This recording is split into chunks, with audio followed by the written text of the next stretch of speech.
আমার স্বামী আমাকে অনেক কষ্ট দিত, পাশাপাশি মাঝে মাঝেই ডিভোর্স দেওয়ার হুমকি দিতে থাকত। আর হঠাৎ একদিন আমার স্বামী আমায় ডিভোর্স দিয়ে দিল। তারপর আমি আমার শ্বশুরকে বিয়ে করে সমস্ত সম্পত্তি আমার নামে করে নিলাম। আর তারপর আমি আমার স্বামীর সাথে যা করলাম সেটা শুনে আপনি অবাক হয়ে যাবেন।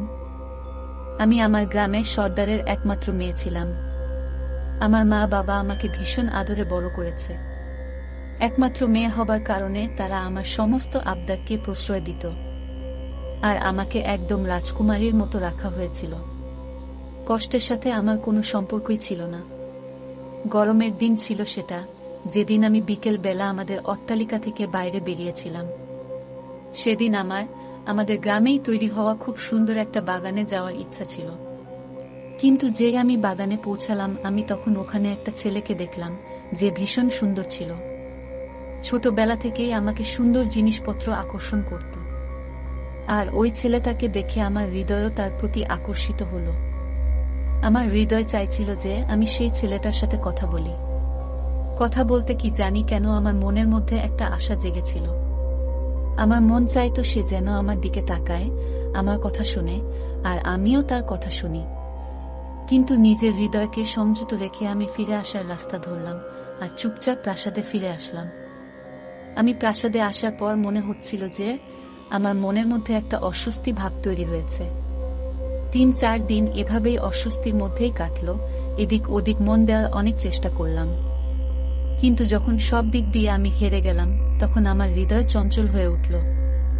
আর তারপর আমি আবার ওই বাগানে গেলাম, কিন্তু এবার আমাকে মন খারাপের মুখোমুখি হতে হলো, কেননা সেখানে সেদিন কেউ ছিল না।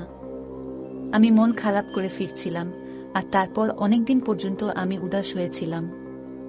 আমি অনেক সাহস করলাম আর বাগানে গেলাম, কিন্তু এবারও সেখানে কেউ ছিল না। ওখানে সেই ছেলেটির কোনো নাম চিহ্ন পর্যন্ত ছিল না। এবার আমি রেগে গেলাম, আর আমি বুঝতেই পারলাম না যে কখন সেই ছেলেটা আমার জেদে পরিণত হলো। ছোট থেকেই আমি আমার জেদ পূরণ করার ব্যাপারে শৌখিন ছিলাম। পরিস্থিতি যেরকমই হোক না কেন, আমি যে ব্যাপারে জেদ করতাম সেটা পুরো করেই ছাড়তাম। এবার তো এটা আমার জীবনের ব্যাপার হয়ে গিয়েছিল। এজন্য আমি সিদ্ধান্ত নিয়েছিলাম যে আমি যদি বিয়ে করি তবে এই ছেলেটিকেই করব। সেই সময় তো আমি শুধু তাকে দেখেছিলাম। বাড়িতে এসে আমি আমার মায়ের সাথে এই ব্যাপারে কথা বললাম। ছেলেটির ব্যাপারে মা খোঁজ নেবে, আমাকে মা সেটা জানালো। কিছুদিন কেটে যাওয়ার পরে আমার মা সেই ছেলেটির ব্যাপারে সবকিছু খোঁজ পেল। ছেলেটিও এলাকার ভালো পরিবারের ছেলে। ওরা আমাদের গ্রামেরই লোক ছিল। এই কারণে আমাদের দুজনের তাড়াতাড়ি বিয়ে হয়ে গেল। আমাদের বিয়ে হয়েছিল মাত্রই কয়েকদিন হবে। একদিন হঠাৎ আমার স্বামী নেশার ঘোরে মাতাল হয়ে বাড়ি ফিরল। তাকে নেশার ঘোরে টলতে দেখে আমি অবাক হয়ে গেলাম। আমি তো তাকে একজন ভালো সৎ মানুষ ভেবে বিয়ে করেছিলাম, কিন্তু সে তো একটা বাজে লোক প্রমাণিত হলো। নিজের ভাগ্যের উপর আমার কান্না আসলো, কেননা এই জীবনটা আমি আমার মা বাবার বিরুদ্ধে গিয়ে নিজে নির্বাচন করেছিলাম। আমি তাকে খুব কষ্ট করে ধরে ঘরের মধ্যে নিয়ে আসলাম। ঘরের মধ্যে আসতেই সে বিছানার উপর বসে গেল, আর তখন আমার স্বামীর প্রতি আমার রাগ হতে লাগলো। সে তো ঘুমিয়ে পড়ল, কিন্তু আমার ঘুম সে নষ্ট করে দিয়েছিল। আমি বুঝতে পারছিলাম না যে কি করব। আমি সোফাতেই শুয়ে পড়লাম, আর সকালে তার সাথে কথা বলবো বলে ভাবলাম। ঘুম তো চোখে ছিলি না, তাই পুরো রাত আমি জেগে রইলাম।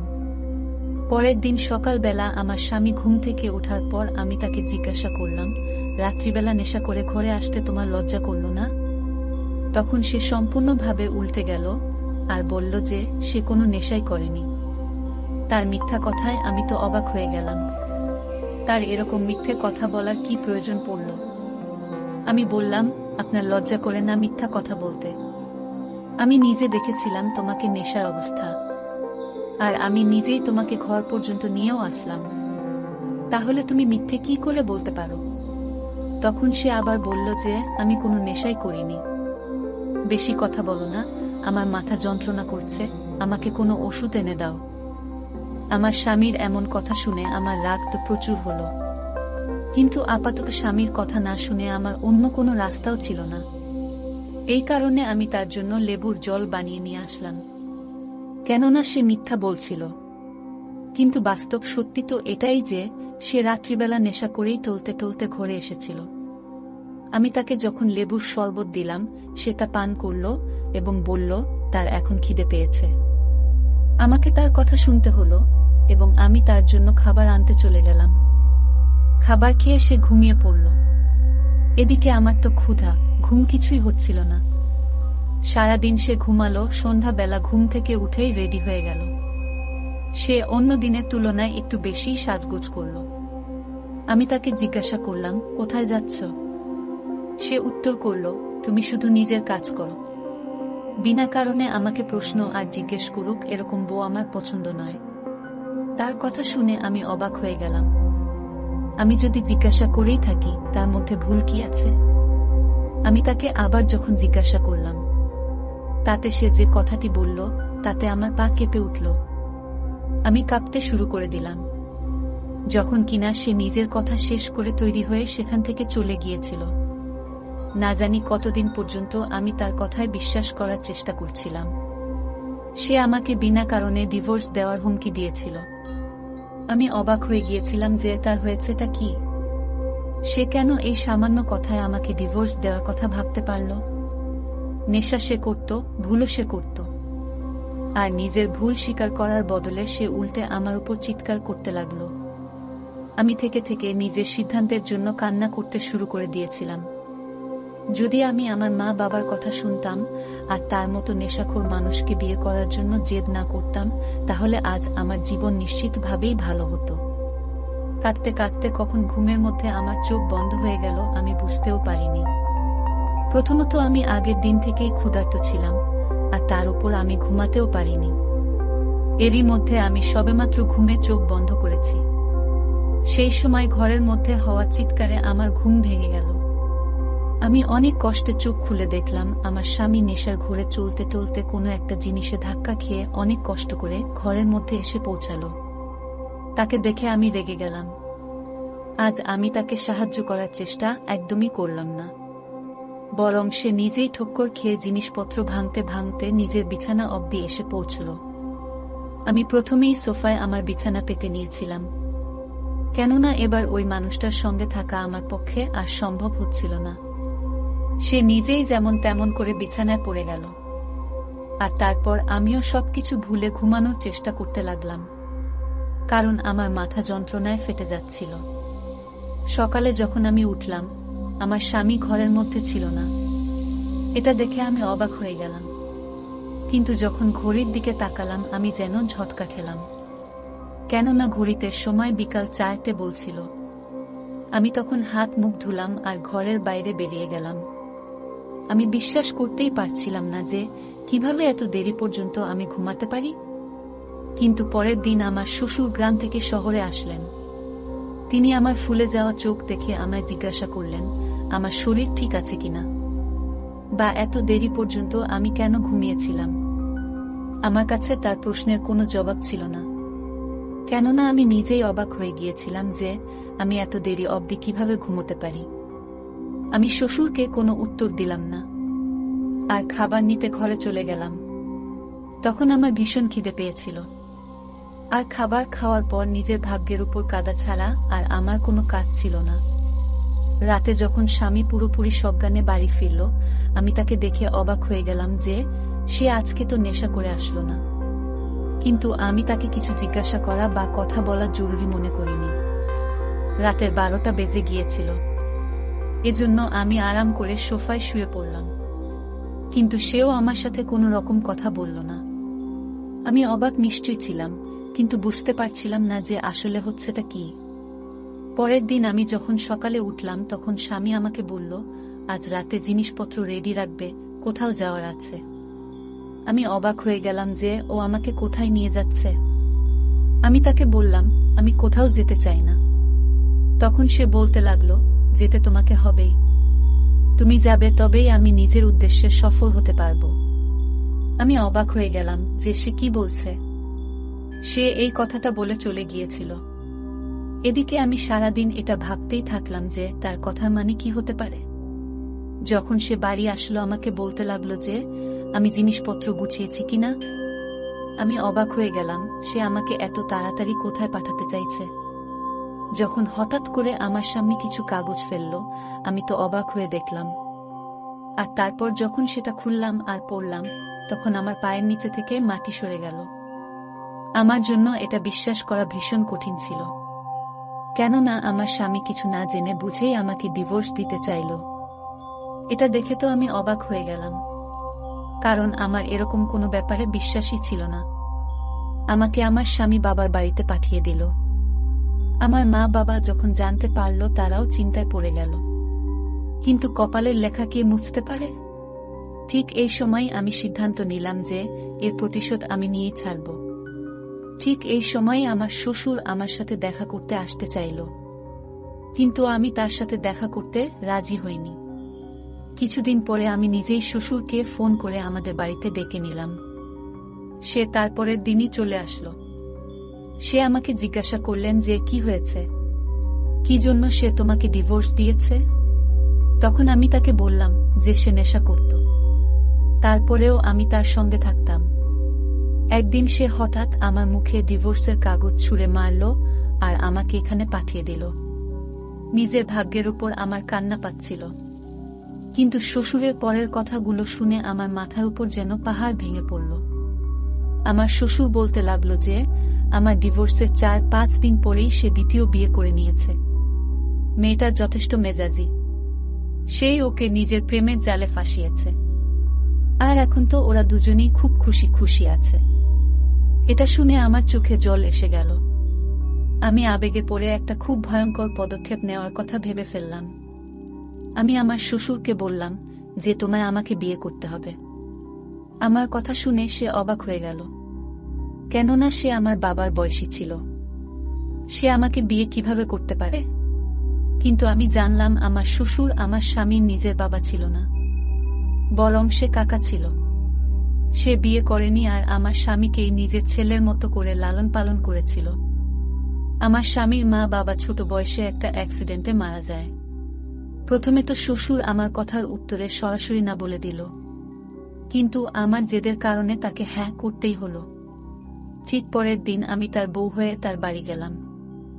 আমাকে নিজের সামনে দেখে আমার স্বামী আমার কাছে আসলো, আর নিজের সাথে নিজের বউকেও নিয়ে আসলো, আর বলতে লাগলো, আমি তোমার তুলনায় অনেক সুন্দরী বউ এনেছি, আর আমি ওর সাথে খুব ভালো আছি।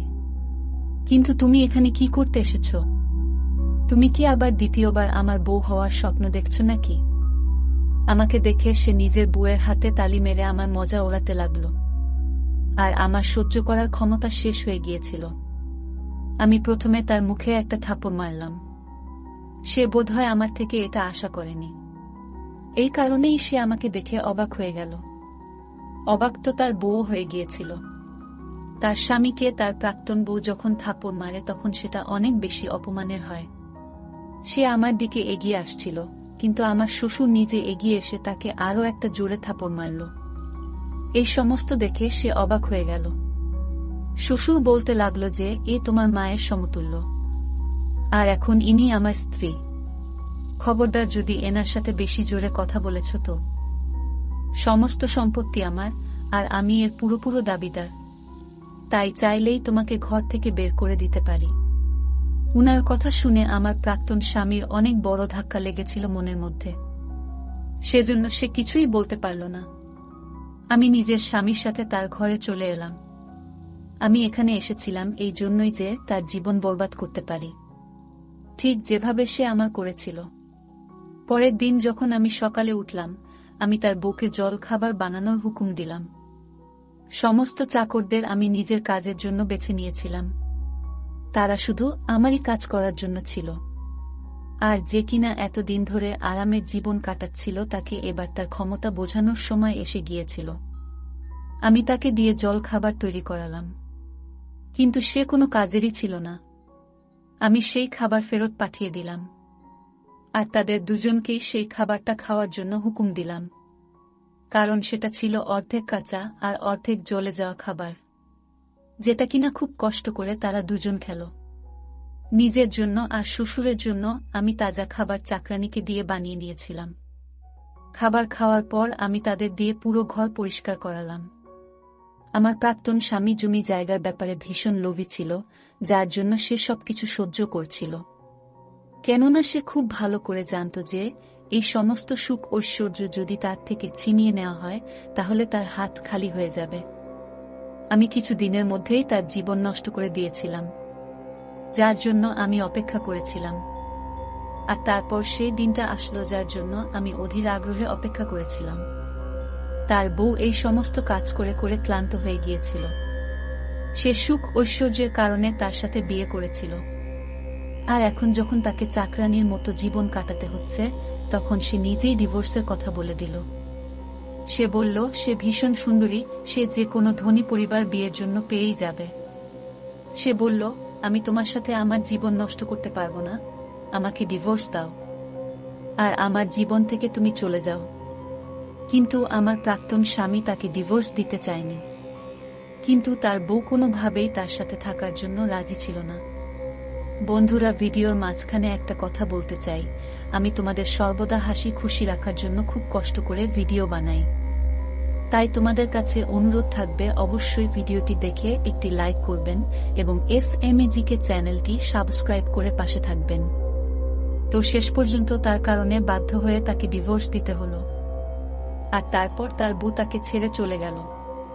পরের দিন সে আমার কাছে আসলো আর আমার থেকে ক্ষমা চাইল, কিন্তু আমার তার উপর একটুও দয়া হলো না।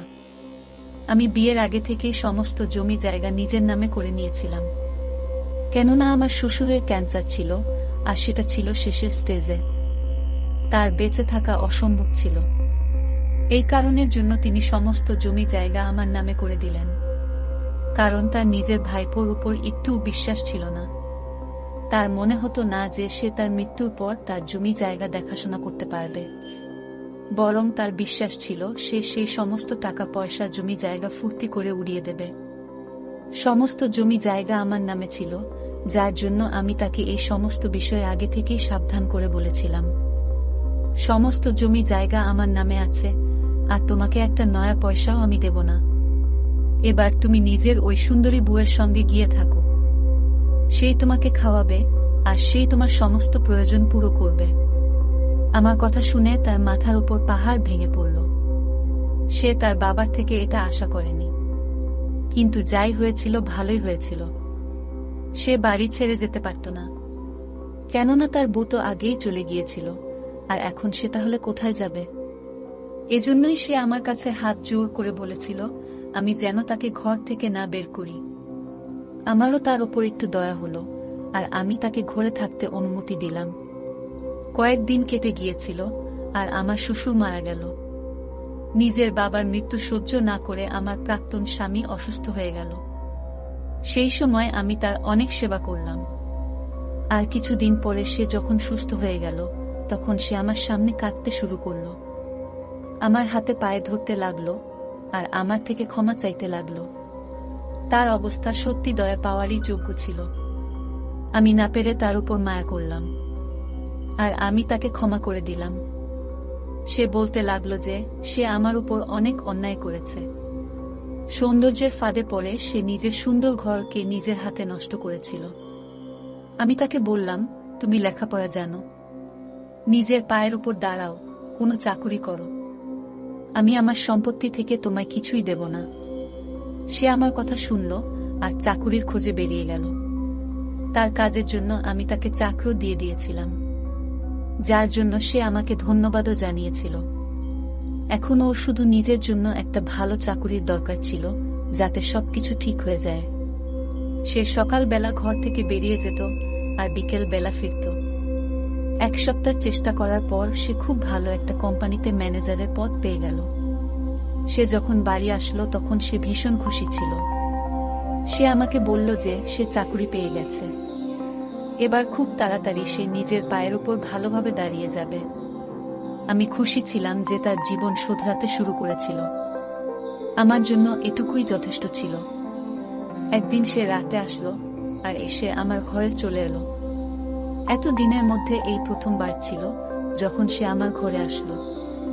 আমি তাকে আমার ঘরে আসার কারণ জিজ্ঞাসা করলাম। সে আমার পায়ের কাছে হাঁটু গেড়ে মাটিতে বসে পড়ল। সে আমাকে যেটা বলল আমি শুনে অবাক হয়ে গেলাম, কেননা সে যে কথাটা আমাকে বলল আমি কখনো ভাবতেও পারিনি যে সে এরকম কোনো কথা বলতে পারে। আমি তাকে তার ঘরে পাঠিয়ে দিলাম, আর আমার চোখের জলকে আমি আটকাতে পারলাম না। আর পুরো রাত আমি কেঁদে কাটিয়ে দিলাম। পরের দিন সকাল হতেই ড্রাইভারের সাথে আমি ঘরে চলে এলাম। আমার মা বাবা হঠাৎ করে ভীষণ চিন্তায় পড়ে গেল, কিন্তু আমি তাদেরকে শান্ত করলাম আর নিজের ঘরে চলে গেলাম। সেখানে গিয়ে আমি আমার প্রয়োজনীয় জিনিসপত্র গোছালাম আর তারপর বাড়ি ফিরে এলাম। আমি তার অপেক্ষা করতে লাগলাম, কিন্তু আমার অপেক্ষায় থেকে গেল। আজকে রাতে সে বাড়ি ফিরল না। আমি অবাক হয়ে গেলাম। আমি ভাবলাম আমি হয়তো তার কথা শুনিনি বলে সে আবার ওরকমই করছে। তারপরের দিন আমি আবার অপেক্ষা করতে লাগলাম, কিন্তু সে এবারও ফিরল না। আমি বুঝে গেলাম যে আমি হয়তো তার কথা শুনিনি। সেই জন্য সে রেগে গিয়েছে বা নিজের কৃতকর্মের জন্য সে আফসোস করছে। কিন্তু আমি এটুকু নিশ্চয়ই জানতাম যে আমাকে এবার কি করতে হবে, আর কি করলে আমার জীবন আবার আগের মতোই ঠিক হয়ে যাবে। সারাদিন অপেক্ষা করার পর আমার চোখ ঘুমে জুড়ে আসছিল। ঠিক সেই সময় দরজা খোলার আওয়াজ পেলাম। রাতে সে ঘরে ফিরল। তখন সে আমাকে নিজের ঘরে দেখে চমকে গেল। আমাকে নিজের ঘরে দেখে সে অবাক হয়ে গেল। সে আমাকে জিজ্ঞাসা করল যে মাঝরাতে আমি তার ঘরে কি করছি। আমি বললাম, আগে স্নান করে নাও, তোমার জন্য আমি খাবার বাড়ছি, তারপর কথা বলছি। সে মাথা নাড়িয়ে চলে গেল, আর ফ্রেশ হয়ে আসার পর আমি তাকে খাবার খেতে দিলাম। খাবার খাওয়ার পর বাসনগুলো জড়ো করে আমি নিজের ঘরে চলে এলাম, আর তার সামনে দুটো ফাইল রাখলাম। সেগুলো দেখে সে দ্বন্দ্বে পড়ে গেল, কিন্তু যখন সে ফাইলগুলো তুলল তো ফাইলে থাকা কাগজ দেখে সেই শব্দগুলো পড়ে তার পায়ের তলা থেকে জমি চলে যাওয়ার মতো অবস্থা হলো। আমার চোখে জল ছিল। তখন সে আমার কাছে আসলো আর আমাকে জড়িয়ে কাঁদতে লাগলো। আমাদের ডিভোর্স কোনোদিন হয়নি, কেননা সে মিথ্যা কাগজ বানিয়েছিল। কিন্তু সেই কাগজে আমি তো সাইন পর্যন্ত করিনি, আর তাই সে আমাকে ডিভোর্স দেয়নি। আমি আমার শ্বশুরের সাথে মিলে গিয়েছিলাম, কেননা সে যখন আমার সাথে দেখা করতে এসেছিল সে বলেছিল যে তার ক্যান্সার আছে, আর সে বেশি দিন পর্যন্ত বাঁচবে না। কিন্তু নিজের জীবনে সে তার ভাইপোর সুখী সংসার ভালোভাবে দেখে যেতে চায়। যেই মেয়েটিকে আমার স্বামী বিয়ে করেছিল সে একজন লোভী মহিলা ছিল, আর তাকে শাস্তি দেওয়া একদমই কঠিন ছিল না। আমরা দুজন মিলে সিদ্ধান্ত নিয়েছিলাম যে আমার স্বামীকে আমরা তার ভুল সংশোধন করিয়ে ছাড়ব, আর তারপর সবকিছু প্ল্যান অনুযায়ী চলতে লাগলো। সম্পত্তি প্রথম থেকে তার নামেই ছিল। আমার শ্বশুর তাকে মিথ্যা কথা বলেছিল। সমস্ত সত্যি জানার পর আমার স্বামী আরও একবার আমার থেকে ক্ষমা চাইল। সে সত্যিকারের লজ্জিত ছিল। আমি তাকে ক্ষমা করে দিলাম। সে ডিভোর্সের কাগজ ছিঁড়ে ফেলল, যখন কিনা সম্পত্তি সে নিজেই আমার নামে করে দিয়েছিল। আর এরপর আমরা হাসি খুশি ভাবে জীবন কাটাতে লাগলাম। তো বন্ধুরা, আজকে এই পর্যন্তই। ভিডিওটি দেখার পর যদি তোমাদের ভালো লাগে তাহলে অবশ্যই একটি লাইক করবেন এবং কমেন্ট করে তোমাদের মতামত জানাবেন, আর চ্যানেলটি সাবস্ক্রাইব করে সাথেই থাকবেন।